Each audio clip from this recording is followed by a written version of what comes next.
Buenas noches. Se abre la reunión de la Sociedad Colombiana de Historia de la Medicina. Señor secretario, tengo la gentileza de orden del día. Muchas gracias, señor presidente. Sociedad Colombiana de Historia de la Medicina, orden del día. Sesión académica 25 de octubre de 2017. Rasgos de la vida de Beethoven, doctor Rodolfo Vega Llamas. Comentario, doctor Ricardo Salazar López, secretario de la Junta Directiva Sociedad. Entrega de diploma y escudo al doctor Vega como miembro activo de la sociedad. Leído el orden del día, señor presidente. Gracias. Señor tesorero, tengo la gentileza de la hoja de vida del doctor. La hoja de vida del doctor Rodolfo Vega Llamas, médico de la Universidad Javeriana, especialista en medicina interna de la Universidad del Rosario y cardiología de la Universidad del Rosario, miembro honorario de la Sociedad de Cardiología, miembro de honor del Colegio Colombiano de Flebología, otros estudios, Simposio Suramericano del Monte Sinaí y cargos desempeña. Actualmente Telemedicina de Colombia, cardiólogo, Telemedicina de Colombia, director científico a partir del año 2013 en la Universidad Simón Bolívar de Barranquilla. Es docente e investigador desde el 2006, Carbones del Cerrejón, labora como cardiólogo desde el año 2007. Ha sido paracadémico del Ministerio de Educación Nacional. Distinciones. Se han entregado diferentes distinciones al mérito cívico por parte de la Sociedad de Mejoras Públicas de Barranquilla. Joven sobresaliente, Cámara Junior de Colombia, servicios a la comunidad, Consulado de los Países Bajos, por prestación de servicios a la niñez en la Sociedad de Cardiología del Atlántico. Protector de la infancia del Servicio de Educación del Departamento del Atlántico, excelencia de la investigación por parte de la Universidad Simón Bolívar, publicaciones. Presenta varias publicaciones en revistas y libros. Fue presentada la candidatura a esta academia por los doctores José Antonio Lacouture, Jaime Fandiño Franqui, Hernando Matiz, y presentó el libro Marcapasos Cardíaco, que realizó junto con el ingeniero Jorge Reynos. Le di a la hoja de vida el doctor Rodolfo Vega Llamas. Rompimos el orden del día y el protocolo de nuestra institución por primera vez en muchísimos años, porque había un personaje que nada que llegaba, pero menos mal. Bueno, para la Sociedad Colombiana de Historia de la Medicina, muy grato escuchar al doctor Rodolfo Vega Llamas sobre el tema Rasgos de la vida de Beethoven. Doctor, tiene usted la palabra. Va a proyectar, ¿no? Bueno, vamos a dividir estos comentarios, como dije, rasgos. Primero de todo, muy buenas tardes, gracias por venir, gracias por estar aquí acompañándome en este momento especial. Gracias a mis amigos, mi familia, a todos por compartir estos momentos aquí y compartir estos rasgos de Beethoven. Obvio que no soy pues la persona más erudita sobre Beethoven, pero lo admiro mucho porque Beethoven encarna muchas cosas de la vida cotidiana, encarna pasión, encarna amor, encarna tragedia, encarna en sus familiares hubo corrupción, encarna todas las cosas de la vida, ¿no? Encarna problemas, amor, sentimientos encontrados, padres y abuelos alcohólicos, en fin, muchas cosas que quiero compartir con ustedes. Con Beethoven había una situación interesante y era que a él lo trataban de flamenco, entonces mucha gente creía que lo ofendía cuando le decían que era un gitano o un flamenco, ¿no? Que es lo mismo. Y siempre él se sintió orgulloso de ser una persona de sangre flamenca.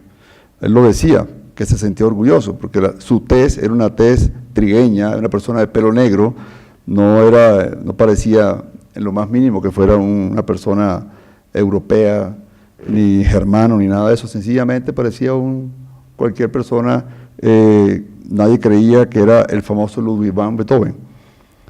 Su abuelo también tenía su sangre medio gitana y medio flamenca. Su abuelo, a edad muy joven, dejó su casa. Un día le dijo a sus padres, me voy, me cansé de vivir aquí, y se fue de la casa, y así, sin un peso en el bolsillo, pero era una persona muy inteligente, y es una persona que de pronto yo veo que Beethoven, en su familia, más admiró.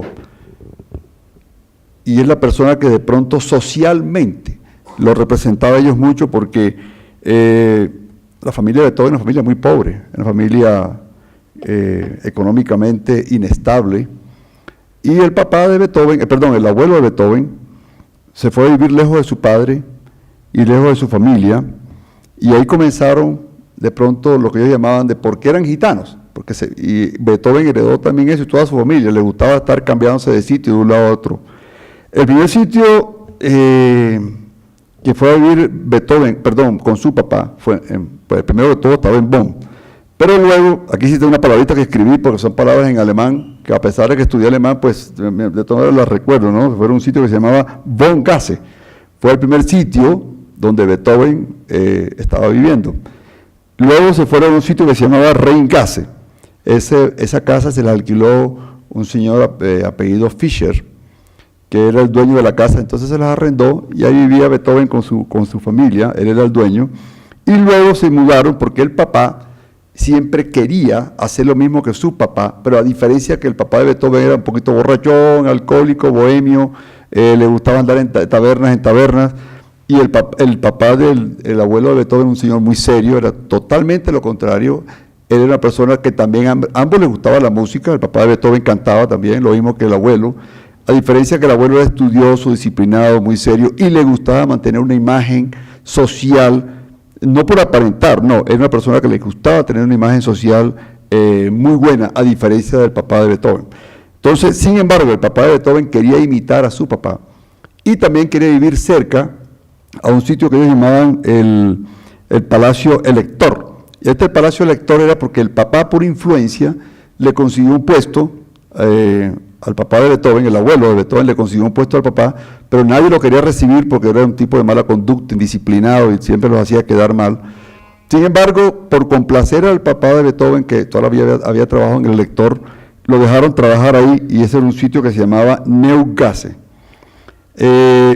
Resulta que cuando se fueron a vivir ahí en 1777, que el papá de Beethoven ya estaba viviendo en el sitio donde era el Elector, estalló un día, una noche, un estallido bárbaro, incendio, se cayó el sitio donde estaba el Elector, donde trabajaba el papá de Beethoven, imagínense. Entonces se quedó sin puesto, porque se había incendiado el campanario, se cayó, él se lo levantó a las 3 de la mañana y le dijo, tranquilo, que esto no es ninguna guerra, no es nada, es sencillamente un estallido, y ese estallido fue por una tormenta de viento que desencadenó todo eso. Y ellos se fueron a vivir, entonces el papá de Beethoven se asustó y dijo, no, quiero vivir cerca donde haya mucha agua, porque si hay otro incendio, por lo menos tengo agua al lado para que no se nos caiga la casa. Y resulta que se fueron a vivir cerca del río Rin, y desgraciadamente se desbordó el Rin, como sucede aún que se desbordan los ríos, y se le metió el agua a la casa donde se habían mudado, y les tocó salir por la ventana, y entonces imagínate, quedaron sin la casa allá del campanario, y se quedaron también acá sin la casa porque se desbordó el río. Rasgos de Beethoven, no crean que la vida de él lo escuchamos, pero no fue muy fácil, tuvieron problemas económicos muy graves. El padre un borracho, la madre pues era una mujer muy tranquila, muy de hogar, pero una mujer muy débil, se enfermaba mucho. Y Beethoven, a pesar de que él quería estudiar, tuvo problemas con el estudio, porque cuando él llegaba al colegio no tenía mucha ropa, entonces llegaba mal vestido, los compañeros le hacían bullying, increíble lo que mismo hablan ahora del bullying, le hacían bullying por la mala ropa que llevaba, y ahí en ese momento, como él se sentía mal con sus compañeros, empezó a vivir una vida taciturno, retraído, solitario, se apartaba, no le gustaba andar con los compañeros porque todos se burlaban de su ropa. Pero él dice que esa situación del colegio que vivió, que fue para él muy amargo, fue lo que en la vida lo volvió siempre así. Era una persona taciturna, malgeniado, amargo, solitario y retraído. El papá lo sacó del colegio. El papá escuchó de que había por allá un pelado que se llamaba Mozart y que estaba triunfando y la familia de Mozart estaba ganando mucha plata. Entonces el papá dijo, no, aquí tengo la monedita de oro, y sacó a Mozart del colegio.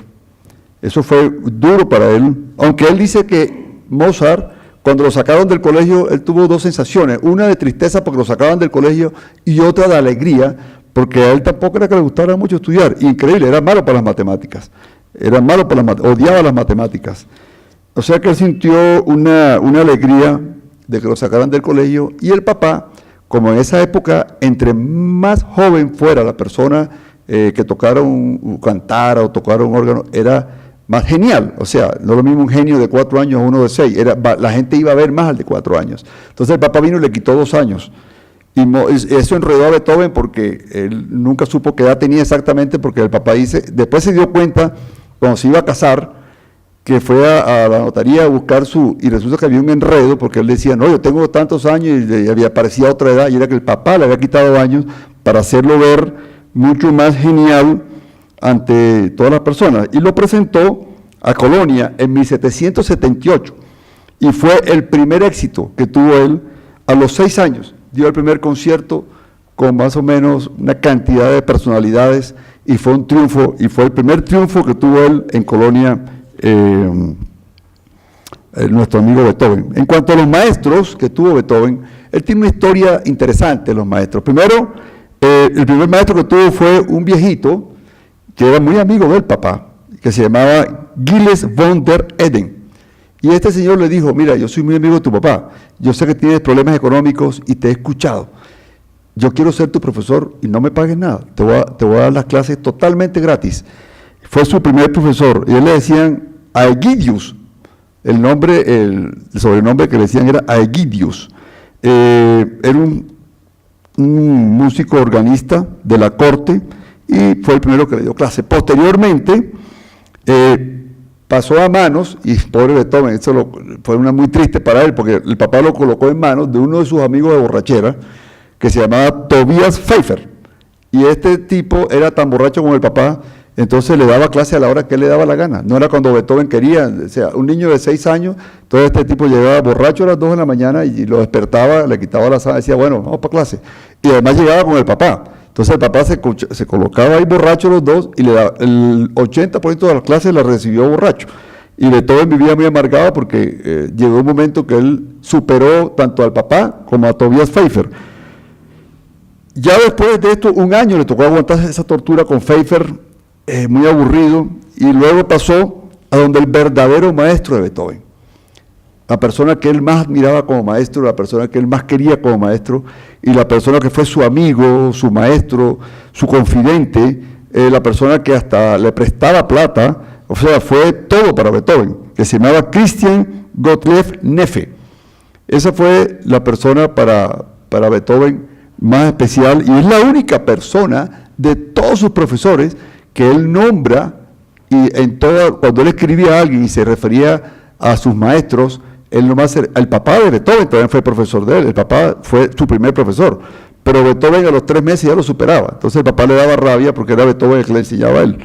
Pero en cuanto a Christian Gottlieb Neffe, fue una cosa importante para Beethoven porque fue el primero que le enseñó a tocar órgano a Beethoven. Y eso para Beethoven fue importante porque cuando Beethoven escribía, y él decía que este profesor le había abierto la mente, y en verdad había sido la única persona que había logrado su inspiración. Y otra cosa que logró este profesor es que lo disciplinaba para que hiciera las cosas de memoria, no viendo las partituras. Entonces él lo disciplinaba, siempre decía, no quiero que vea la partitura, quiero que sea... Y eso le sirvió a Beethoven él nunca supo Beethoven este favor que le estaba haciendo, porque cuando él se quedó sordo, todo ese recordatorio, toda esa memoria que tenía de todas estas enseñanzas fue lo que le ayudó en su vida, ya al final de su vida. O sea que fue algo importantísimo. Y además de eso fue el primero que lo colocó a Beethoven y le hacía medidas comparativas con Bach, con Mozart y con Haydn. ¿Sí? Y por último... fue importante para Beethoven este profesor porque fue el primero que logró que después, el 30 de marzo de 1783, cuando tenía 12 añitos, Beethoven dio un concierto, y fue una cosa inmensamente apoteósica, que lo sacaron en un magazine que era el magazine más importante, que se llamaba el Magazine de Music. Y en eso él tocó 9 variaciones para piano sobre una marcha de Dresser, a los 12 años, y fue la primera publicación que hicieron de Beethoven, ya como magazine de las personas que escribieron unas bellezas sobre él, diciendo que él era la única persona que iba a compararse con Mozart, o que iba a superar a Mozart. O sea que ahí arrancó en verdad la fama de Beethoven. Esto fue básicamente, y una vez, hay una anécdota muy interesante, a él lo contrató ya famoso, Beethoven, lo contrató un cantante que se llamaba Fernando Heller. Eso era una presentación importantísima donde Beethoven iba a ser la primera vez que iba a acompañar un cantante, y él se iba a mostrar, porque Fernando Heller era un cantante famoso. Pero resulta que este profesor que él tenía le dijo: mira, Beethoven, en la vida a veces toca improvisar, tienes que improvisar, no te preocupes, no te preocupes lo que digan los demás, improvisa. Y resulta que se le ocurrió improvisar cuando estaba el cantante, y en pleno espectáculo el pobre cantante quedó así fuera de base, y no sabía qué hacer porque estaban desintonizados, y eso le costó la primera amonestación que le dieron, porque este Fernando Heller se quejó ante el elector y dijo que estaba cantando lamentaciones de Jeremías, los fragmentos de lamentaciones de Jeremías, y este señor puso la queja y le jalaron las orejas a Beethoven por escrito, y eso era gravísimo, que alguien le jalara las orejas de esa forma. Entonces, pero sin embargo él dijo: no, yo lo voy a seguir haciendo, y Beethoven siguió improvisando. Eso es básicamente la primera parte de la charla, y unas anécdotas que les quería comentar. Ahora,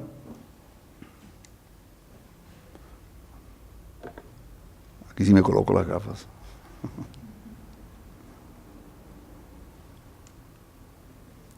Como dije anteriormente, Beethoven era una persona de origen de sangre española, cabello negro, en ocasiones lo ofendían tratándolo de origen español. Circuló un rumor que a él lo ofendió y le dolió muchísimo. Comenzaron a decir que él era hijo ilegítimo, que de Friedrich Wilhelm II, que era el rey de Prusia, y él eso al principio le dolió muchísimo porque él a su madre la adoraba. Entonces el hecho que dijeran de que era un hijo ilegítimo, sentía que ofendían a su madre, y en verdad las únicas dos personas que él más quería en su vida era su madre y su abuelo. Por lo tanto, él, para otra persona, de pronto hubiera sido un gran honor ser el hijo de un rey, pero para él eso fue una gran ofensa, y siempre, una vez él decía: yo no quiero negarlo yo, pero le decía a todos sus amigos importantes que lo negaran ellos, ese chisme de que andaban diciendo de que él era el hijo ilegítimo de Friedrich Wilhelm. Porque en esa época nadie entendía cómo un genio podía ser hijo de un borracho y de una señora humilde. Eso no era aceptado en esa época. Y ese chisme era el que más de pronto cuajaba en su personalidad y en su genialidad.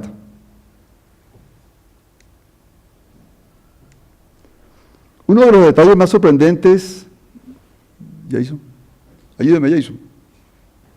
¿Qué está pasando aquí? Que es bastante sensible, ¿verdad? Debe ser esto, ¿no? Sí. Ya, tratar de no apoyar acá. Ok, sí, listo, gracias.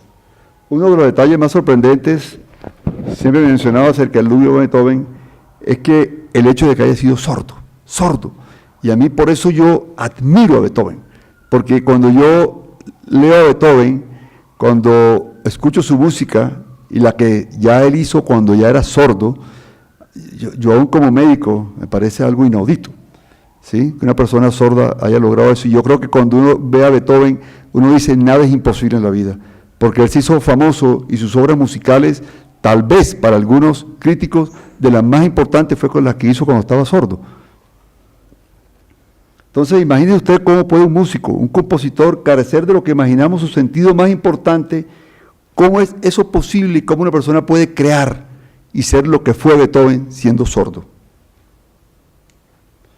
Nació en Bonn en 1770, murió en Viena en 1827. Fue compositor, director de orquesta y pianista alemán. Fue el último gran representante del clasicismo vienés. Su familia, Johann van Beethoven, al papá le decían Jan, no le decían Johann, sino le decían Jan.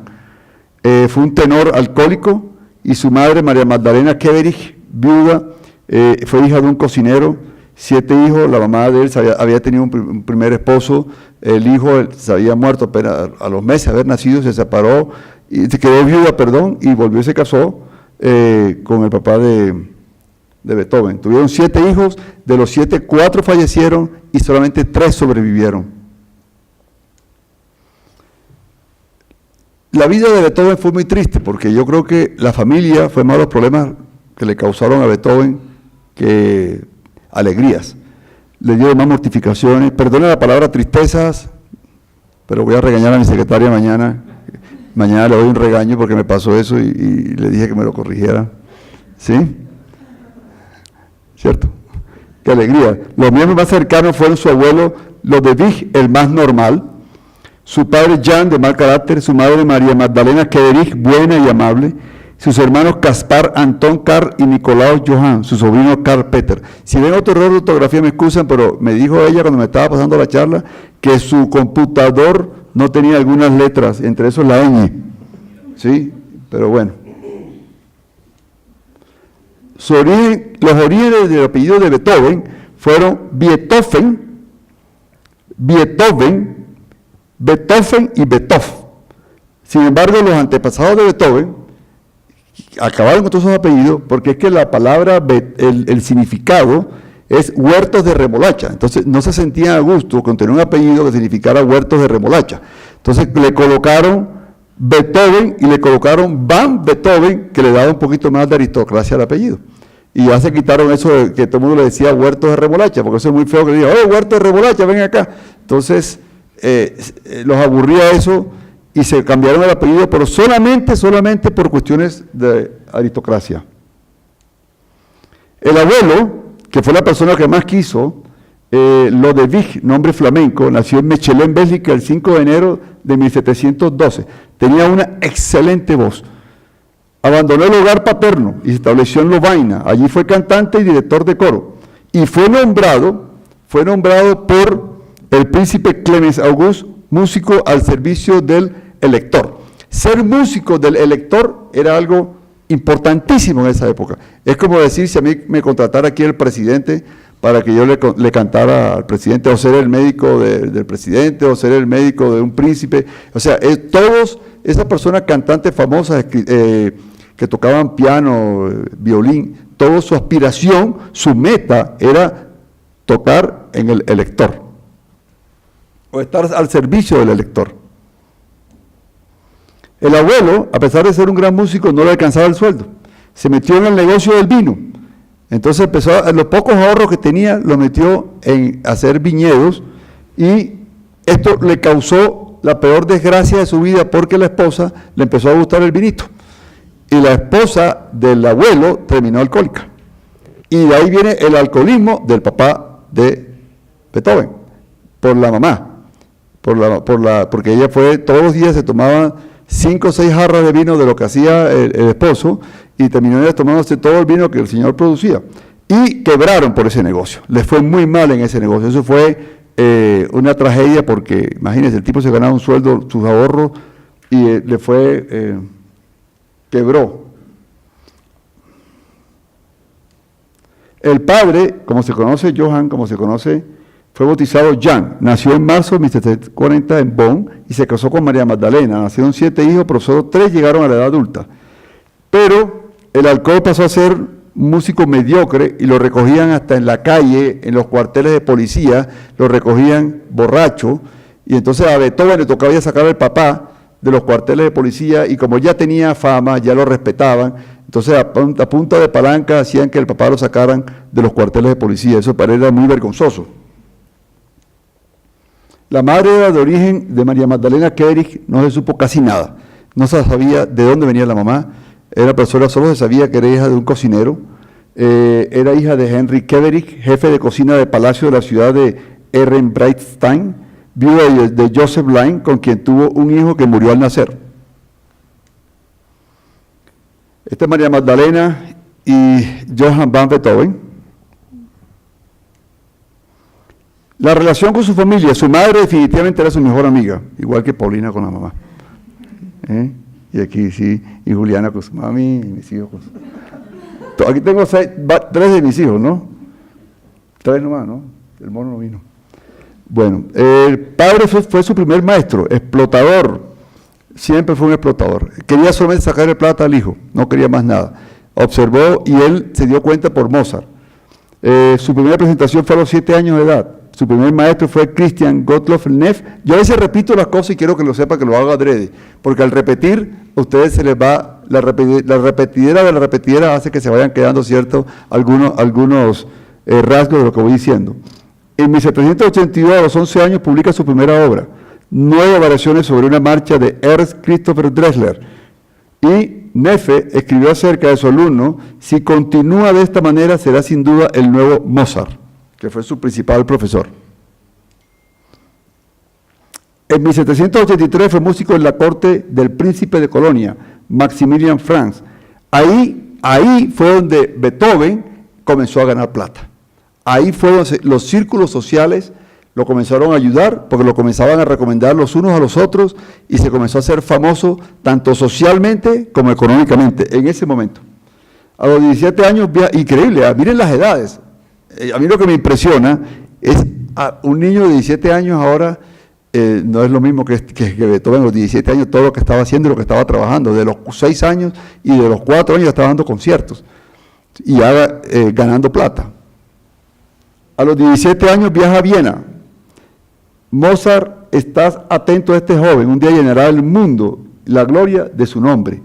Lo dice el mismo Mozart, porque Mozart y él tenían una admiración mutua, aunque eran competencia, porque a veces llegaron a ser competencia. El 17 de julio del 1787 muere su madre de una enfermedad y de una tragedia de tuberculosis, que desgraciadamente aún existe la tuberculosis. Aquí todavía estamos en Colombia luchando contra esta patología. El alcoholismo, aumenta el alcoholismo y la depresión del papá por la muerte de la mamá, y comienza a estar detenido, encarcelado constantemente y muere en 1792. ¿Qué le tocó a Beethoven? Hacerse cargo él de la familia. Inmediatamente a él, a esa corta edad, le tocó hacerse cargo de toda la familia y sostenerlos a todos. En 1792 reside definitivamente en Viena. A los 24 años publicó su primera obra importante, 3 tríos para piano, violín y violonchelo, opus 1. En 1795, primer concierto público en Viena como compositor profesional. Ya en 1801 comienza un problema serio, ya comenzó su creciente hipoacusia, y él pues tenía un gran amigo, se llamaba Wegeler, con quien él conversaba mucho y se desahogaba, y le decía constantemente su problema de su sordera, y era con la persona con quien esos pañitos de lágrimas, era quien lo aconsejaba, le hablaba y le decía todo su problema serio de su sordera. En el testamento, un testamento que escribió Beethoven, el Heiligenstadt, ahí se nota la desesperación por la injusticia de un músico que pudiera volverse sordo. Consideró el suicidio y su amor por la música lo detiene. Ahí es donde él comenzó ya a pensar que se quería suicidar. Y comenzó a deprimirse a medida que él sentía que se estaba... Mucha gente, hay muchas teorías sobre esta sordera. Una de las teorías, que yo pues solamente la encontré en uno de los libros que revisé, es que el papá, cuando él no hacía las notas, de acuerdo con el papá le quería que la hiciera, le pegaba en la cabeza. Puede ser, y parece que le pegaba en la región auditiva, y le daba golpes fuertes. Lo mismo que el otro profesor que él también tenía, ambos le pegaban en la cabeza. Esa manía que tiene la persona de hacer así, entonces como que se lo hacían muy duro y le pegaban fuertemente. Era un niño pues, muy chiquito y le daba unos porrazos muy fuertes. Sus apariciones en público se volvieron cada vez más infrecuentes por la depresión. Y en 1809 recibió una pensión y fue el primer artista y compositor independiente de la historia que recibió pensión. Y la dieron por su música. En 1815 muere su hermano y asume la custodia de su sobrino Karl. Él se puso feliz porque Beethoven, como él no se casó, él estuvo a punto de casarse en una ocasión. Cuando se muere su hermano, él inmediatamente pues cogió la custodia de Karl, pero tuvo una pelea muy, muy brava legalmente con la esposa de su hermano. Pero la esposa de su hermano tenía un problema, y es que la habían metido presa porque ella le robaba plata al hermano, y entonces Por esos motivos le habían puesto presa 2 veces y la habían sacado de la cárcel. Y eso fue lo que legalmente Beethoven se agarró para quitarle a Karl. Sus últimos años los pasó totalmente recluido por su sordera y él hacía lo siguiente, tenía siempre una mueca, cuando llegaba a las fiestas o a las reuniones, siempre hacía así, y cuando la gente hablaba se sonreía para que la gente creyera que lo estaba escuchando, pero él no estaba escuchando absolutamente nada. Entonces, con sus personas más allegadas, escribía a través de cuadernos. Entonces escribía en el cuaderno y le mostraba el cuaderno a la persona para que la persona leyera lo que le estaba comunicando. A ese extremo llegó Beethoven ya en las postreras de su vida. Su salud empezó a decaer notablemente y empezó a tener diarreas, el abdomen muy distendido, edema de los miembros inferiores, polidipsia, dolor abdominal, anorexia, y comenzaron a extraerle líquido peritoneal porque tenía cirrosis hepática, que fue otro problema serio. Entonces le sacaron, en 1826, dicen que le habían sacado 300 centímetros cúbicos. Ya uno cuando médicamente ve eso, pues ya sabe que tenía un abdomen muy globoso seguramente y tenía cirrosis hepática. A pesar de los cuidados de su médico y el cariño de sus amigos, su salud empeoró. El 20 de marzo de 1827 escribe: estoy seguro de que me iré muy pronto. Y el 23 de marzo de 1827 exclamó: aplaudid amigos, comedia finita es, la comedia ha terminado. Y aquí está algo interesante, ¿no?, que escribió una persona en el momento de Hansel Hüttenbrenner, admirador incondicional, escribió los últimos minutos cuando se estaba muriendo Beethoven y él estaba ahí sentado al lado y estaba escribiendo estas letras. Permaneció tumbado sin conocimiento de las 3 de la tarde hasta las 5 pasadas. De repente hubo un relámpago, acompañado de un violento trueno, y la habitación del moribundo quedó iluminada por una luz cegadora. Tras ese repentino fenómeno, Beethoven abrió los ojos, levantó la mano derecha con el puño cerrado y una expresión amenazadora, como si tratara de decir: potencias hostiles, os desafío, marchaos, Dios está conmigo, o como si estuviera dispuesto a gritar cual un jefe valeroso a sus tropas: valor, soldados, confianza, la victoria es nuestra. Cuando dejó caer de nuevo la mano sobre la cama, los ojos estaban ya cerrados. Yo le sostenía la cabeza con mi mano derecha, mientras mi izquierda reposaba sobre su pecho, y ya no pude sentir el hálito de su respiración. El corazón había dejado de latir. Eso lo escribió un gran amigo que estaba al lado de él mientras él fallecía y estaba agarrándole la mano en ese momento final. Este fue el entierro de Beethoven. Ven la multitud de personas que estaban en el entierro el 29 de marzo de 1827, funeral en la iglesia de Santa Trinidad. Se interpretó el Requiem en re menor de Wolfgang Amadeus Mozart. Al mismo asistieron 20.000 personas, fueron al entierro de Beethoven, que eso es, en esa época eso era una cosa, una multitud, ¿sí? Una multitud. Mucho, 20.000 personas ahora es mucho. En esa época eso era impresionante. Y ese fue el sitio donde lo enterraron. Obras musicales, el clasicismo musical del siglo XVIII y el romanticismo del siglo XIX, instrumentos, piano, violonchelo, violín. Compuso 138 obras musicales y tuvo 3 periodos musicales Beethoven. Tuvo un periodo temprano, uno medio y uno tardío. Y es increíble, cada periodo de Beethoven tiene que ver con su vida personal, con sus amores, con su familia, con su sordera, con la parte económica. Cada obra de Beethoven está inspirada en algo de su vida personal. La vida de Beethoven se divide en 3 cosas. Una, en todos los libros que encontré y en toda la literatura encontré que Beethoven era, yo creo que el amante número 1 de la naturaleza. Él decía que el único sitio que le daba paz y que lo hacía sentir feliz era cuando estaba en la naturaleza. No se sentía en ningún otro sitio, feliz, solo cuando estaba con la naturaleza.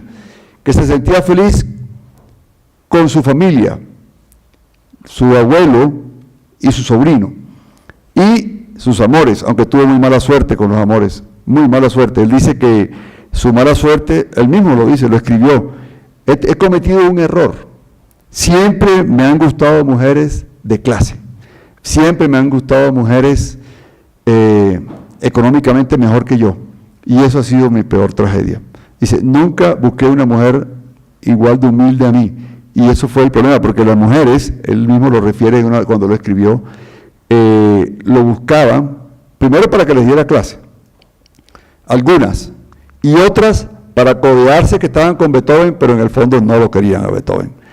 Y eso fue la gran tristeza que él sintió y el gran dolor, porque hay una, creo que era Lorraine, con la que se iba a casar, Parrita Lorraine, con la que se iba a casar, y esta lo dejó, como dicen ahora, con el chispero en la iglesia, y no se casó, y era una de las mujeres que más quiso él. El amor hacia la mujer lo sintió profundamente y lo proyectó en su música. La sordera lo obligó a amarlas en silencio. Al parecer su debilidad fueron las italianas, entre las cuales se menciona a Giulietta Guicciardi, a quien amó profundamente y quien fue la inspiración de su extraordinaria sonata Claro de Luna. ¿Sí? Pero con ella no era con la que se iba a casar, se iba a casar con otra. Esta fue uno de sus grandes amores. Y esta fue la que me inspiró en esa gran sonata hermosa, que yo creo que aún la escuchamos constantemente, Claro de Luna. Giulietta se casó más tarde con un noble y el desencanto producido a Beethoven lo llevó a una nueva crisis de desesperación. Se deprimió mucho cuando se enteró que Giulietta se casaba con otra persona, pero inmediatamente esa desesperación, esa tristeza, esa depresión que sintió, hizo la segunda sinfonía, por esa depresión de cuando Giulietta se casó.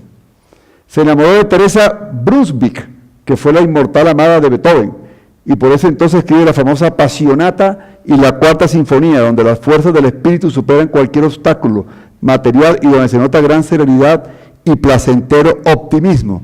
Entonces ahí se notaba en ese tipo de música. Y en Beethoven ustedes notan que a veces, una vez hizo una presentación él, porque lo querían contratar, hizo lo que dicen ahora un casting, exactamente igual. Fueron varios pianistas, hicieron un casting, y entre esos Beethoven, y cuando el tipo ya Beethoven estaba con la sordera avanzada, claro, él tocaba muy duro el piano, porque es como cuando uno se coloca unos audífonos y uno habla, uno intenta hablar más duro porque uno no se está escuchando. Entonces Beethoven tocaba duro el piano y el tipo le dijo, no, para, tú eres el último que escogería, y no lo escogió, no escogió a Beethoven. Temprano, esta fue la fase temprana en 1802, ahí estuvo muy influenciado por Wolfgang Amadeus Mozart. Él admiró, la persona que más admiraba a él era Mozart, yo creo que era el fan número 1 de Mozart, y se inspiró aún, muchas veces lo criticaron, porque en ocasiones su música era muy parecida a la de Mozart. Ahí escribió las destacadas primera y segunda sinfonía, conjunto de 6 cuartetos para cuerda, opus 18, y primeros 2 conciertos para piano, y primera docena de sonatas para piano, y una sonata patética. Luego, en la época media, el heroico, 1803 a 1814, en su etapa media, fue influenciado por la crisis personal causada por su hipoacusia. Entonces aquí escribió 6 sinfonías, últimos 3 conciertos para piano, triple concierto, concierto para violín, 5 cuartetos para cuerdas, sonatas para piano, Claro de Luna, Appassionata, Fidelio, que fue la única ópera. Y luego la Tardía, que fue ya antes de su muerte en 1814, que se caracteriza por una profunda carga intelectual, ya era más romántico, más tranquilo, ya la sordera, aunque nunca aceptó la sordera, pero ya le tocó vivir con su sordera, escribir, componer su música con su sordera, ya estaba más maduro, ya le encantaba el campo, la naturaleza, se inspiraba mucho, se la pasaba siempre sentado, viendo lejos la naturaleza, y la gente lo escuchaba hablando solo, a veces decía que estaba loco, pero él estaba, su música le encantaba estar tatareando. Antecedentes familiares: abuelo y padre, estilismo crónico; madre y hermano, tuberculosis; sobrino, intento suicida; viruela en su infancia; fue catalogado como asmático a los 16 años de edad; le dio fiebre tifoidea; miopía, usaba lentes. En 1770 a 1995, tuvo síntomas de una enfermedad intestinal, cólicos intestinales, diarreas frecuentes. A los 26 años comenzaron los síntomas de su segunda y clásica enfermedad crónica, la sordera. No hay antecedentes de otitis supurada que hubieran lesionado la cadena osicular, en cuanto a lo que se ha pensado que su sordera fuera debida a una osteomastiditis, y una depresión que tuvo siempre asociado a ideas suicidas, nunca hubo sido intento. Existe la posibilidad de que hubiera adquirido la sífilis entre los 45 a los 48 años. que sumada a la autoesclerosis y una posible toxicosis por arsénico, hubiera podido producir la sordera total. Esa es otra cosa que también lo describió un médico en esa época. En 1825 tuvo hemorragias digestivas, ictericia, ascitis, epistaxis frecuente, edema de extremidades, una clásica cirrosis hepática. 4 paracentesis para traer el abundante líquido peritoneal cada vez y falleció en su casa en Viena el 26 de marzo a las 17 y 45 horas. Desde sus 25 años de edad inicia su hipoacusia por el oído izquierdo. Tenía tinnitus, y eso es muy aburridor, porque además de que la sordera tenía un zumbido en el oído que lo perturbaba también y que le continuaba al oído derecho. A los 45 años ya era sordo completo. Viéndose obligado a usar cuadernos para comunicarse. Instalación lenta y progresiva, sin dolor, sin otorragia. Inicia oyendo peor los sonidos agudos. Percibía algunas frecuencias por conducción ósea. Entonces él hizo un truco. Cuando él tocaba piano y estaba practicando, se colocaba aquí un aparatico, lo colocaba el piano, entonces tenía conducción, como ya no oía, el oído recibe 2 conducciones, y él recibía la conducción ósea, y entonces percibía, pero no las tonalidades, sino las vibraciones. Y basado en las vibraciones, compuso mucha música. El 1 de julio de 1801 a Carl Amanda le escribió esto, Carl Amanda: debes saber que mi facultad más alta, mi oído, se ha visto grandemente deteriorada. Qué triste es lo que me tocó. Debo evitar todas las cosas que me son queridas. Oh, qué feliz sería si mi oído fuera completamente restaurado. En ese caso me apuraría a visitarte. Por supuesto que estoy resuelto a elevarme por cualquier obstáculo, pero ¿cómo será eso posible? Te suplico que me mantengas un profundo secreto acerca del asunto de mi sordera. No lo confíes a nadie, no importa a quién. Eso lo escribió él a una persona que quería mucho, porque a él no le gustaba que dijeran que estaba sordo, porque eso le perjudicaba en su trabajo. Entonces la gente creía que como estaba sordo ya no tocaba, y le tocó tocar muchas veces sordo, y todo el mundo le hablaba, y él se sonreía, entonces le decían que tenía una mueca de payaso, porque él hacía así, era que no escuchaba. Mi oído se ha puesto mucho peor en los últimos 3 años, hecho que fue causado por la condición de mi estómago. Por 2 años he evitado casi toda reunión social porque me es imposible decir a la gente, hable más fuerte, estoy sordo. Si yo perteneciera a cualquier otra profesión, esto sería más fácil, pero en la mía el hecho es algo aterrador. Es curioso que en conversación la gente no se dé cuenta de mi condición de ningún modo. Como siempre he sido distraídos, ellos creen que se trata de eso. A menudo apenas puedo escuchar a alguien que habla suavemente, los tonos, pero no las palabras. De todos modos, si alguien grita, me resulta intolerable. Beethoven mantuvo un tiempo la percepción de algunas frecuencias por conducción ósea, con la ayuda de una varilla de madera colocada entre sus dientes y apoyada sobre el piano para captar los cambios de vibración. A él no le gustaba practicar cuando había gente al lado porque no querían que supiera que era sordo, entonces colocaba aquí en los dientes y lo colocaba aquí y entonces entrenaba horas y horas. Y eso háganlo ustedes media hora porque vean lo perturbador y lo doloroso que es. Y sin embargo lo hacía horas. Beethoven era poseedor del llamado oído absoluto, que es una capacidad perceptivo-cognitiva que permite al individuo que la posee discriminar con facilidad y exactitud los tonos de un sonido y reconocer las notas que lo componen. Conocía el efecto que producían las notas musicales y sin ningún intermediario material analizaba las cualidades. Ya él era impresionante, ya conocía, tenía toda la música en su cabeza, que no necesitaba ni siquiera saber las notas, no necesitaba partitura, todo estaba aquí. Todo. Cuando él tocaba una nota, ya él sabía exactamente qué nota era, porque tenía eso, lo que se llama el oído absoluto. Su lenguaje era un lenguaje musical interior, no como todos los músicos del mundo, que tienen un lenguaje exterior. El de él era interno, era solamente él con él transmitiendo la música. Y coordinaba sus pensamientos melódicos por asociaciones sensopsíquicas. O sea, ya él sabía. ¿Qué hacía él? Él tocaba, ya él sabía cuando no estaba sordo qué tonalidades había. Entonces inmediatamente las asociaba y creaba una nueva música por asociación, que eso creo que es dificilísimo. Entonces toda su música de su sordera fue música por asociación, no por, o sea, fue por creación asociativa, de música que ya él había escrito. Beethoven experimentó algunos cambios de la medicina tradicional humoral hipocrática hacia la medicina romántica, como el brunonianismo, la frenología, el galvanismo y la homeopatía. La mayoría de sus tratamientos se basaban en la balneoterapia, curas termales e ingesta de aguas minerales de todo tipo, y en distintas preparaciones para sus distintas enfermedades. Y aquí fue donde tuvo el problema de él con el arsénico, porque una enfermedad lo llevó a otra. Comenzaba a meterse en sitios donde lo metían, como decir, en jacuzzi de ahora, y esas aguas tenían arsénico. Y ese arsénico él también se lo tragaba y ahí comenzó a tener su problema de cirrosis hepática, que fue otro problema también que lo llevó a él a empeorarse, ¿no? Echaba gotas ópticas de diferente composición como té, polvos de ajo frescos, diferentes hierbas y aceites de almendra y de otros diversos tipos, varios modelos de trompetillas sometidos a 4 paracentesis. Sus catarros, tomaba diferentes polvos y tinturas orales, ungüentos volátiles y plantas alcaloides. En 1929, el doctor Marash llevó el caso de hipoacusia de Beethoven a una conferencia de la Academia Francesa de Ciencias y llegaron a la conclusión que le había sufrido de una laberintitis crónica. En 1986 es publicado Beethoven, bueno, por favor, Paulina, tú que lees mejor que yo esto, el malentendido, por el profesor Porot y el doctor Miermont estudian la sordera de Beethoven y diagnosticaron laberintitis u otoesclerosis secundaria a sífilis. Esa fue ya la conclusión final que sacaron los médicos en este congreso, y es que este problema de la sordera había sido, y esto es lógico, ¿no? Porque en medicina, el doctor Paro lo sabe también, que es colega, y todos los médicos, la sífilis terminan en sordera también. Entonces yo creo que lo más razonable fue que él adquirió una sífilis de joven.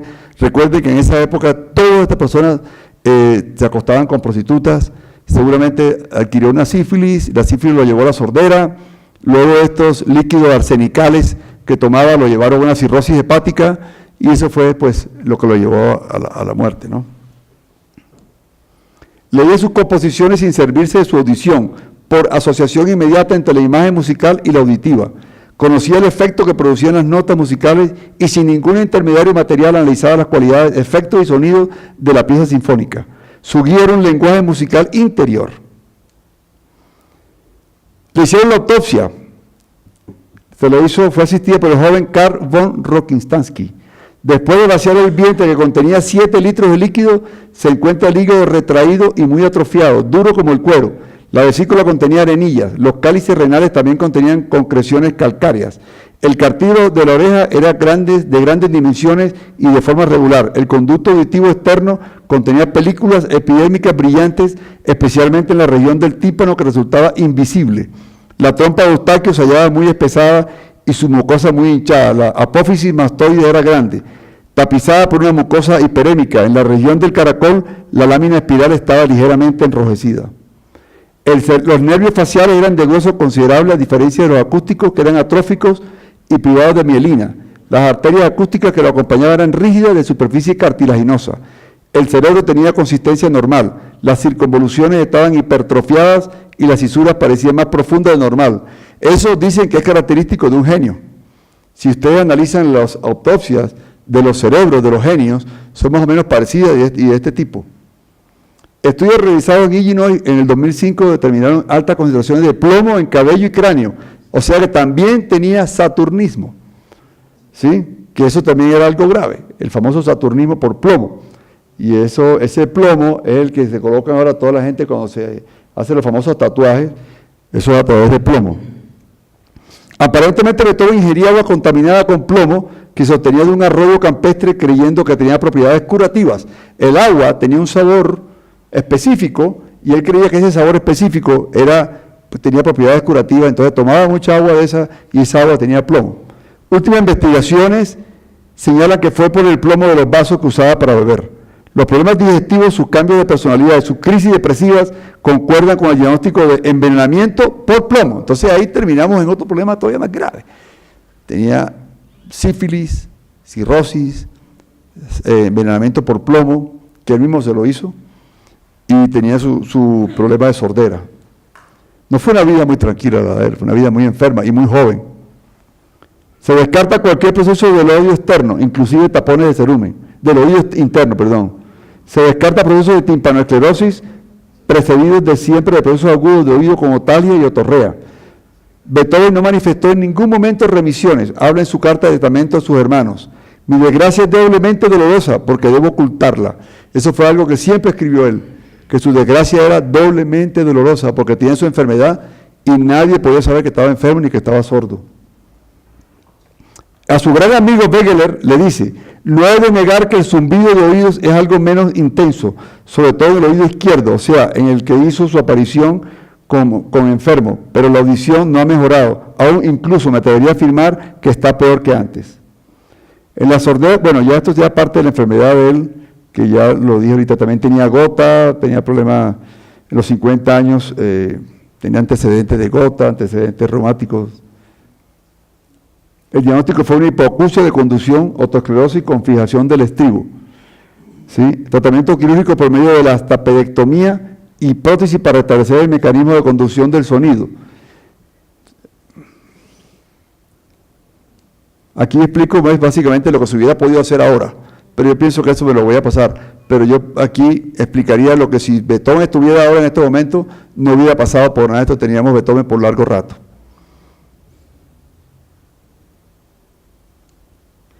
Aquí explico lo del problema de Beethoven, que parte del oído, pero bueno.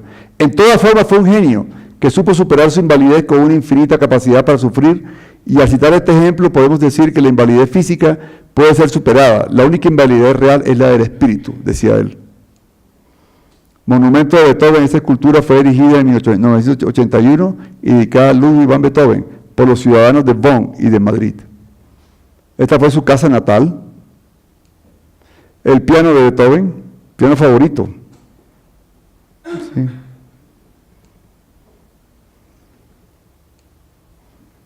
Giulietta Guicardi, su gran amor. Esta fue Teresa Brunswick. Tarjeta de invitación al funeral de Beethoven. Y aquí vamos a hacer rápidamente un resumen que para mí es la parte más interesante de la charla, es rápida, pero y es la sinfonía número 5. La sinfonía número 5, la quinta sinfonía, tuvo un largo proceso de maduración. Los primeros esbozos datan de 1804 tras haber acabado la tercera sinfonía. Vamos a escuchar las sinfonías y yo rápidamente les hago un resumen de qué lo inspiró a él a cada sinfonía. ¿Ya? El volumen todo. Esta fue la quinta sinfonía. Los primeros esbozos datan de 1804 tras haber acabado la tercera sinfonía. Sin embargo, Beethoven debía interrumpir. Cuando Beethoven la compuso, ya estaba llegando a los 40 años. Su vida personal estaba marcada por la angustia que le causaba el aumento de su sordera. Pese a esto, había entrado ya en un imparable proceso de furia creativa. Europa estaba marcada decisivamente por las guerras napoleónicas, la agitación política en Austria y la ocupación de Viena por las tropas de Napoleón. Y aquí está la ópera cuando la estaba escribiendo.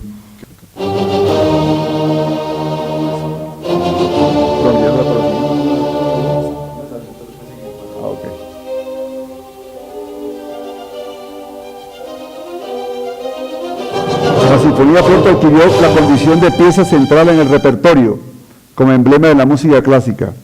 Bueno, todo esto es la sinfonía número 5, ¿no? Es una de sus más importantes sinfonías y una de las obras clásicas más populares. También se llama la quinta de Beethoven, la Sinfonía del Destino, la llamada del Destino. Fue determinada en 1808 y entrenada en el Teatro Anders Wien el 22 de diciembre del mismo año, dirigida por él mismo. Aquí comenzó, cuando las primeras letras, tonos musicales que él escribió fueron estos. Comienza con un motivo muy característico de 4 notas, corto, corto, corto, largo, ta, ta, ta, repetido 2 veces. Esas fueron las primeras notas que escribió cuando hizo esto. Bueno, perdón. Las sinfonías de este motivo en particular son, bueno, esto ya es interesante porque es que mucha música rock se ha inspirado en esta sinfonía. La han comparado, mucha música rock famosa de ahora, la han comparado con la quinta sinfonía de Beethoven. La número 6, la sinfonía número 6. Ludwig van Beethoven completó en 1808 la sinfonía número 6 en Fa mayor pastoral. Esta es una de las pocas obras de música programática de Beethoven y el compositor la subtituló Recuerdos de la vida campestre. En esta obra, Beethoven la hizo siempre inspirado en la vida campestre. A eso fue lo que me inspiró. Y la música, pero no sé. La número 9. Fue la primera sinfonía en introducir la percusión. Fue la primera sinfonía en introducir el coro. Giuseppe Verdi la criticó por esto del coro. Ahí tuvo un encontrón con Giuseppe Verdi. porque a él no le gustó que le haya metido coro a esa sinfonía. Marcó el final del clasicismo y el inicio del romanticismo. Fue el himno de la alegría. Su duración marcó para siempre todos los géneros musicales. La número 9, aquí está el funeral de Beethoven de nuevo. Bueno. Para comprender el significado de esta, ¿sí? Es uno de los momentos más álgidos, es uno de los momentos más tristes de Beethoven, y fue una...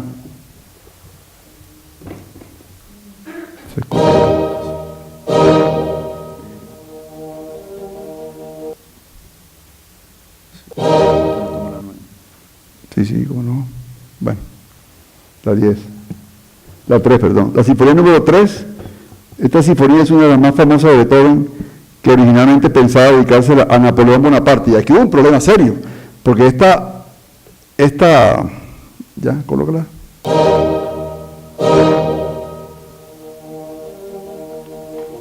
Esta sinfonía, el trato con Napoleón Bonaparte era dedicársela a Napoleón Bonaparte. Y aún, él inicialmente la bautizó Bonaparte, dedicada a él. Pero resulta que cuando Napoleón se autoproclamó dictador, inmediatamente retiró el título y rompió el lápiz, y esto que ustedes ven aquí fue la rabia que él cogió en el momento que se declaró Napoleón autodictador, y le retiró el nombre y la bautizó de otra forma, ¿sí? Como la sinfonía número 3, pero le quitó el nombre de de Napoleón Bonaparte. La sinfonía número 2 es importante porque la escribió con los primeros síntomas de sordera y tuvo algo especial. La escribió sin un estándar minuet. El estándar minuet era una tonalidad musical que era como casi requisito meterla en toda la sinfonía. Y él se arriesgó y le quitó esa tonalidad minuet, y esta obra fue algo increíble porque fue de los primeros que metieron una sinfonía sin la tonalidad minuet. ¿Sí? Todos los críticos notaron que no tenía la ausencia de minuet y dijeron que tenía mucho poder, pero era excéntrica la obra, y se la criticaron así, como una obra muy excéntrica. La número 1, esta es la primera de las 9 sinfonías, fue dedicada al barón Van Swieten. Se estrenó el 2 de abril de 1800 en el Burgtheater de Viena. A pesar de tener una estructura muy clásica, la obra fue muy criticada por su aspecto innovador. No comenzaba con su tonalidad principal, que era Do mayor. Tenía numerosas modulaciones y era un poco rápida. Esta fue la obra donde comenzaron a criticarlo y a compararse a la que se había copiado de Mozart. La número 4, dicen, y eso es verdad, si uno se empieza a analizar, algunos dicen que las sinfonías del número impar de Beethoven son majestuosas, mientras que las sinfonías pares son tranquilas. Fue realizada en si bemol mayor, y Robert Schumann, escritor, compositor y crítico alemán del siglo XIX, siglo XIV, es considerado uno de los representantes del romanticismo. Dijo que esta obra era una esbelta doncella griega entre dos gigantes nórdicos. La sinfonía número 7 fue estrenada en Viena el 8 de diciembre de 1813, durante un concierto de caridad para los soldados heridos en la batalla de Hanau. Esta obra se la dedicó él a los soldados, y todo lo que recogieron, los fondos que recogieron de esta presentación de esta sinfonía, se la dieron a los soldados. Ahí está la batalla. Aquí está Hanau. La sinfonía número 8 fue compuesta en 1812. Beethoven se refería a ella como su pequeña sinfonía en fa. Fue una época que tuvo que renunciar a su más profundo amor. Pasaba por un momento muy triste, y fue cuando hizo la sinfonía más alegre. Y es increíble porque todo el mundo esperaba que esta sinfonía fuera muy triste, porque acababa de terminar con una persona que él quería mucho, y fue la sinfonía más alegre de todas.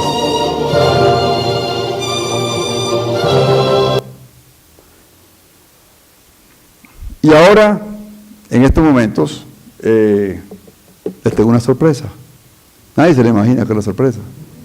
Además de mis hijos que están aquí, que para mí es halagador tener a mi esposa, a mi yerno, a mis otros hijos, que me están acompañando, de ustedes, todos mis amigos, que gracias por venir. Pues les tengo una sorpresa que quiero que la escuchen ya. Oye, ¿dónde está? Me está poniendo nervioso. Bueno, les voy a dar una sorpresa de unos minutos y van a escuchar algo de Beethoven.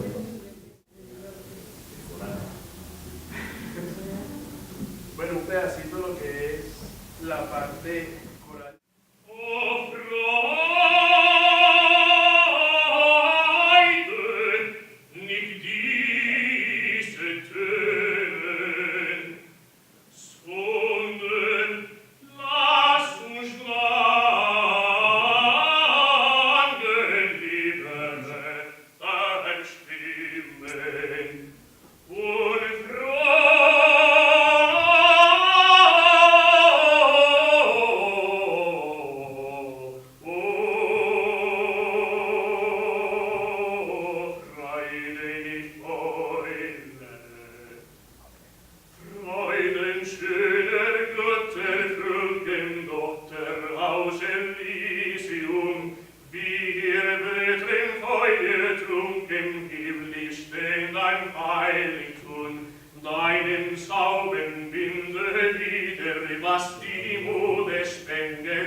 Bueno, esto es todo lo de Beethoven.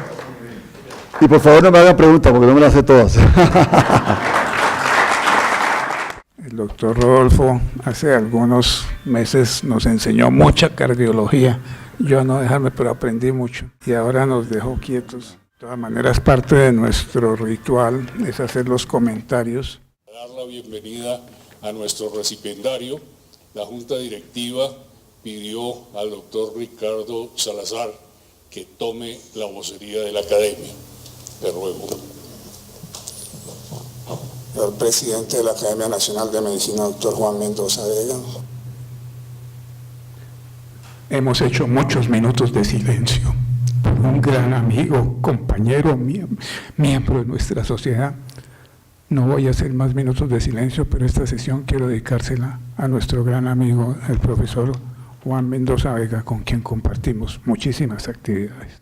El doctor Vega nos mostró rápidamente cosas bastante interesantes sobre Beethoven. Habló de los 3 periodos. Les pido disculpas, pero me dolió mucho la muerte de Juan Mendoza. 3 periodos importantes de su vida: juventud, primera madurez, segunda madurez, periodo tardío, en el cual realmente la mezcla que él tuvo del clasicismo y el romanticismo rompieron un hito en aquella época de la medicina.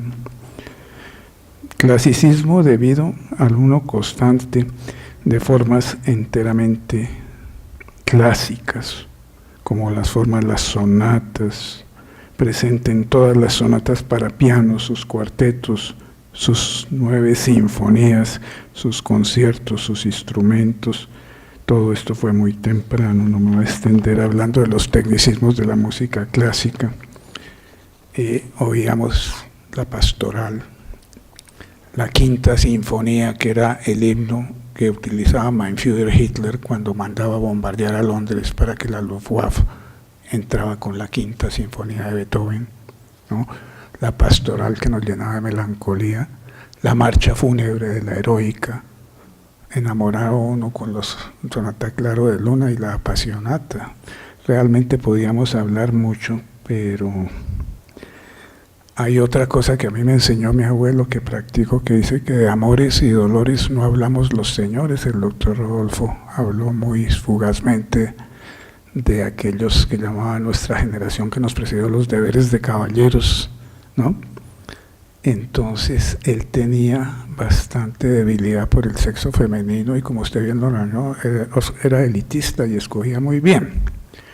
Hubo muchos mitos sobre eso. Hubo una gran directora de cine, Agnieszka Holland, que hizo una película hace poco dedicada a eso.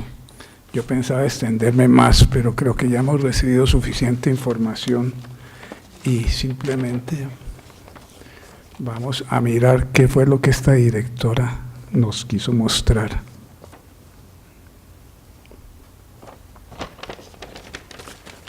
Cuando se utiliza la primera, y quédeseme acá. El doctor Rodolfo nos hablaba de la conducción dental del sonido y de cómo él conseguía este tipo de damas para que fueran sus escribientes. Y cuando ella llegó, Anita Holz, que no se sabe si fue mito o no, porque volvemos al cuento de que era un deber de caballero, y cuando él la conoció, Jason, póngamelo a andar, cuando ella fue a verlo, lo encontró, no, el anterior es el primero. Observen ustedes que no usaba la barra de dientes, sino utilizaba esto protector en la nuca para poder captar mejor el sonido. Vean, eso fue lo presentó. De todas maneras, Anita hizo su affair con él teóricamente, no se sabe, porque vuelvo y digo, si fue mito o realidad, Anita Holz. Pero él utilizaba, y uno va a Viena y encuentra esos audífonos que él utilizaba. Allá tienen en el Museo de Viena los audífonos, y la directora de cine lo personalizó de esta manera. Observen ustedes. Siguiente. Y la otra parte mítica que también se habla de él era cuando él dirigía, que Anita lo guiaba. Aquí está la mano de Beethoven dirigiendo la música y la de Anita al frente soplando, que era lo que debería hacer porque él estaba sordo. Entonces tuvimos una antesala muy linda con la Oda a la Alegría, aquí la vamos a oír. ¿Sí? Cuando él presentó en Viena este concierto, era Anita la que le estaba diciendo, ustedes ven, escondida, cómo debía mover. Y esto es otra cosa que se ha especulado mucho cuando se estaba en Viena esta obra. Él estaba sordo. La directora de cine lo presentó de esta manera, pero la realidad es que sí, él estaba sordo y no se dio cuenta de lo que pasaba hasta cuando alguien lo volteó. La directora de cine lo dramatizó de esta manera. Observen que ya terminó su concierto, no oye nada, y ahí llega Anita, que era la que lo cuidaba, ¿no? La realidad es que dicen que él estaba de espaldas y le voltearon la silla. Mire lo que pasa ahora. Oyó los aplausos. Siguiente. Esta no. Bueno, y viene, no, esta. Ya tuvimos el anticipo, ya que hemos mostrado sobre esto. Esto es en Viena. Nuestra Oda a la Alegría, que tal vez es la más difundida obra de Beethoven.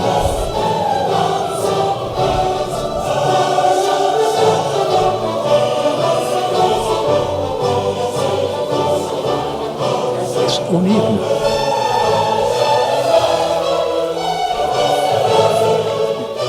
Tanto que dentro de la cultura germana, así como les dije que la Luftwaffe oía la Quinta Sinfonía cuando iniciaban los bombardeos, Mein Führer Hitler hacía así, ¿no? Y observen ustedes otra vez nuestra Oda a la Alegría,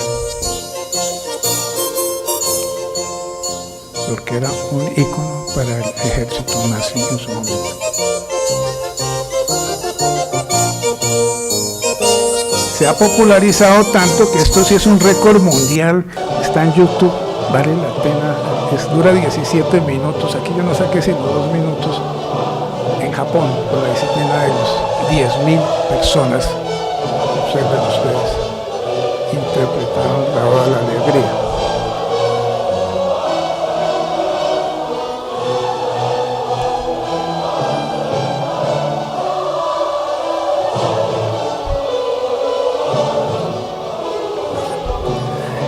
Nosotros, aquí hay mucha gente joven, nosotros ya a la edad que tenemos tuvimos oportunidad en los años 70 de ver una película de Stanley Kubrick que se llamaba La Naranja Mecánica, donde el protagonista hablaba de Luffy Man y lo hacía respetar y tenía muchas escenas.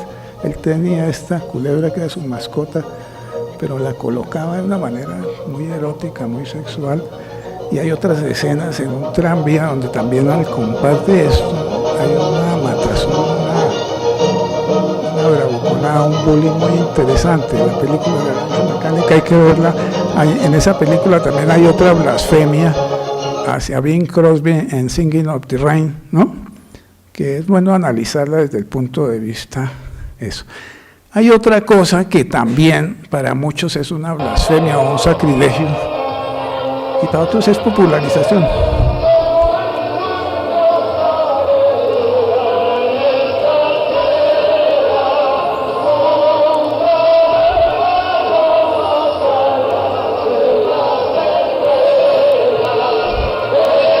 Dentro de algún núcleo en que yo me muevo dicen que este señor ni siquiera sabe quién compuso eso ni qué significa, sino que lo repite. Entonces consideran esto como una blasfemia hacia Beethoven, después de lo que acaban de oír.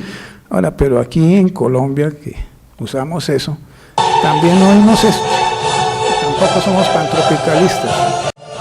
Esto fue hace un mes y medio en el Teatro Julio Mario Santo Domingo, con los 50 años de nuestra orquesta, ¿no? Que demuestran que aquí en Colombia no somos como Fausto, sino que también oímos esto. Bueno, no me quise extender, ya pongamos esta diapositiva.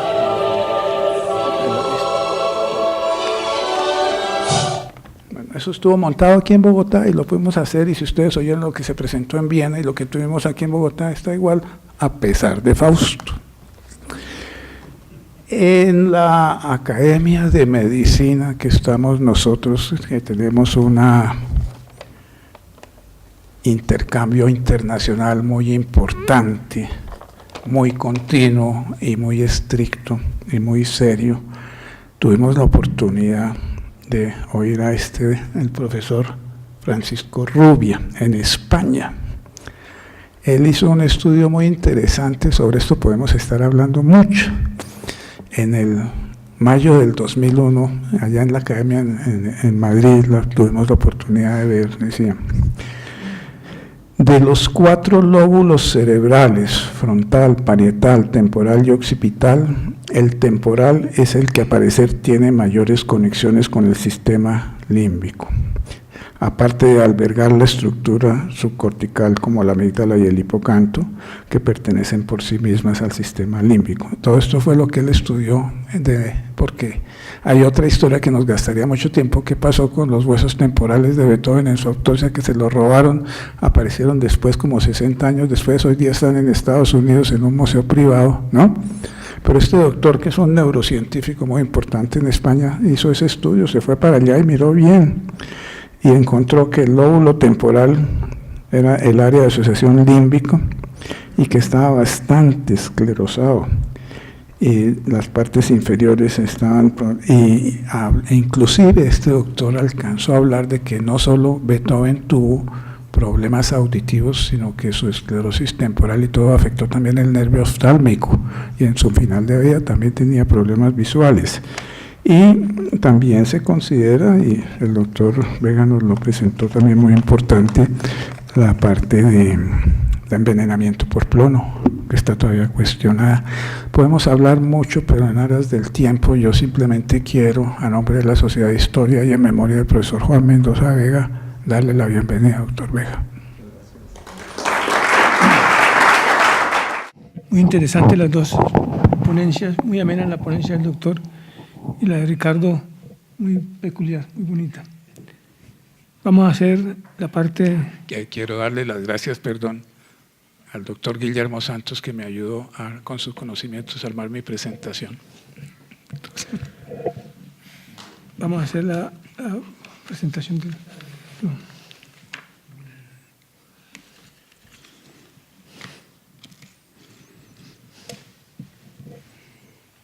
¿Alguna pregunta? ¿Alguna observación?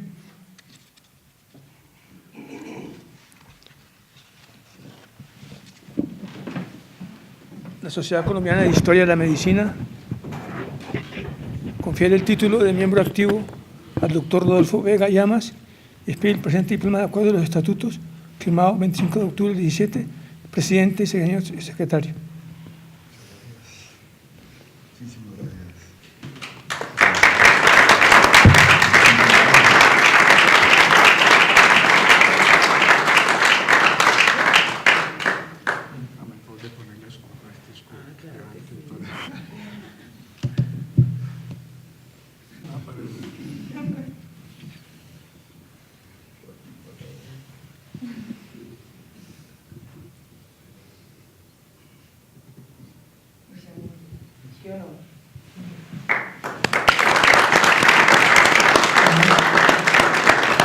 Bueno, les damos las gracias por la asistencia. Mil gracias. Gracias.